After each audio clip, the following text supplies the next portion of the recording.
ChatGPT, Midjourney, en ce moment, l'IA est absolument partout. On a l'impression que tout le monde en parle, que le buzz est à son maximum. Mais et si tout ce bruit nous cachait en fait la véritable ampleur de la révolution qui est en train de se jouer? Ça, c'est l'idée un peu provocatrice d'Eric Schmidt, l'ancien patron de Google. Lui, ce qu'il dit, c'est que malgré toute cette attention, on sous-estime encore complètement l'impact de l'intelligence artificielle. Et pour bien comprendre son point de vue, il faut qu'on remonte un peu le temps. À un moment bien précis, bien avant les chatbots, qui a tout fait basculer. Allez, on plonge dans le vif du sujet. Et tout ne commence pas avec un chatbot, non, mais avec un jeu de plateau qui a des milliers d'années. Alors, le jeu de Go, ce n'est pas tout à fait comme les échecs, hein. C'est beaucoup moins une question de calcul pur et dur, et beaucoup plus une question d'intuition stratégique, presque un art. Pendant des millénaires, ça a été le bastion de l'intelligence humaine. Et là, en 2016, pendant un match hyper médiatisé, l'IA de DeepMind, AlphaGo, joue un coup. Un seul. Un coup qu'aucun grand maître humain n'avait jamais ne serait-ce qu'envisagé. Et ce coup-là, ce n'était pas juste de la puissance de calcul, c'était un acte de créativité, mais une créativité qui n'était pas humaine. C'est vraiment là que la révolution a démarré. Voilà, c'est ça la question clé. Comment est-ce qu'une machine a pu inventer quelque chose, trouver une solution dans un domaine que les humains peaufinent depuis plus de 2000 ans? C'est ça qui a tout changé. Bon, cette avancée incroyable, elle se heurte aujourd'hui à des obstacles bien réels, bien physiques. Ok, alors on passe du concept au concret. Parce que l'IA, ce n'est pas de la magie, loin de là. Pour tourner, elle a besoin de ressources et elle fait face à des limites bien physiques. Selon Schmidt, il y a en gros 3 grands freins.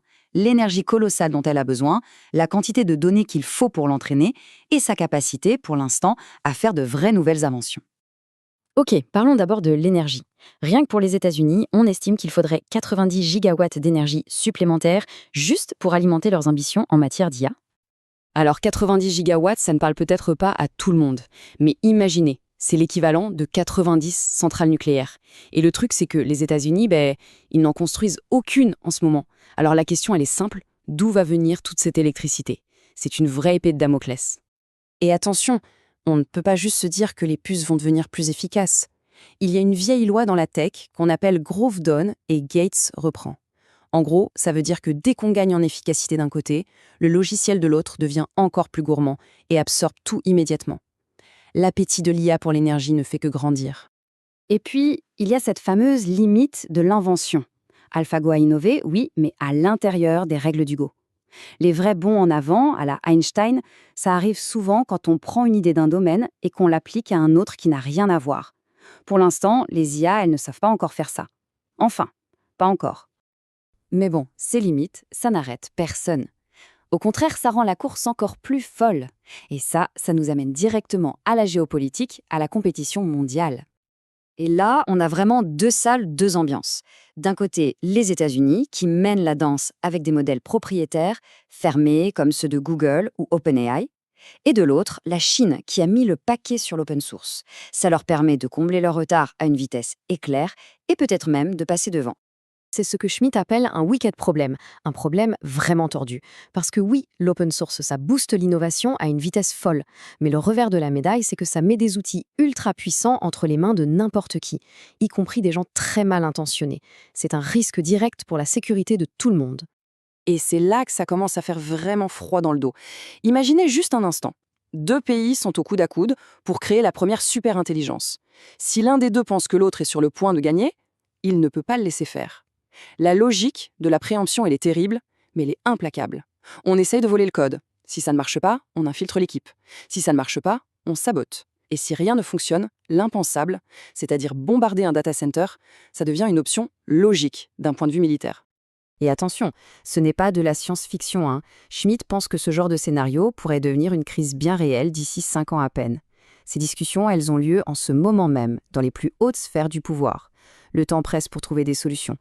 Mais au-delà de cette course entre les nations, l'enjeu final, il nous concerne absolument tous. Cette technologie, c'est vraiment une épée à double tranchant. D'un côté, des promesses incroyables, de l'autre, des risques qui donnent le frisson. Le potentiel positif, il donne le vertige. Imaginez un monde où on éradique toutes les maladies, où on comprend enfin les plus grands mystères de l'univers, où chaque enfant a un tuteur personnel parfait et chaque médecin, même dans le village le plus isolé, a un assistant médical infaillible. c'est la promesse d'un avenir radicalement meilleur. Mais de l'autre côté, le dilemme est tout aussi immense. Pensez à une IA qui s'auto-améliore sans aucun contrôle, ou qui aurait accès à des armes. Pensez à des systèmes qui se dupliquent d'eux-mêmes sur les réseaux, ou même au risque de créer, presque par accident, l'état de surveillance le plus parfait qui ait jamais existé. Mettre en place des garde-fous est donc absolument vital. Alors, face à tout ça, on peut se sentir un peu dépassé. Qu'est-ce qu'on peut faire à notre niveau? Comment on navigue dans ce nouveau monde? Le conseil de Schmitt, il est en fait assez simple, mais il est capital. Il faut bien comprendre que ce n'est pas juste un truc qui passe, c'est une vague de fond, un changement exponentiel qui continue, jour après jour. Le but, ce n'est pas d'apprendre un outil une bonne fois pour toutes, c'est de surfer la vague, de s'adapter en permanence. Le message est on ne peut plus clair. Que l'on soit artiste, prof, médecin, entrepreneur, peu importe, cette technologie va absolument tout changer. Si on n'utilise pas cette technologie, on risque tout simplement de se faire dépasser.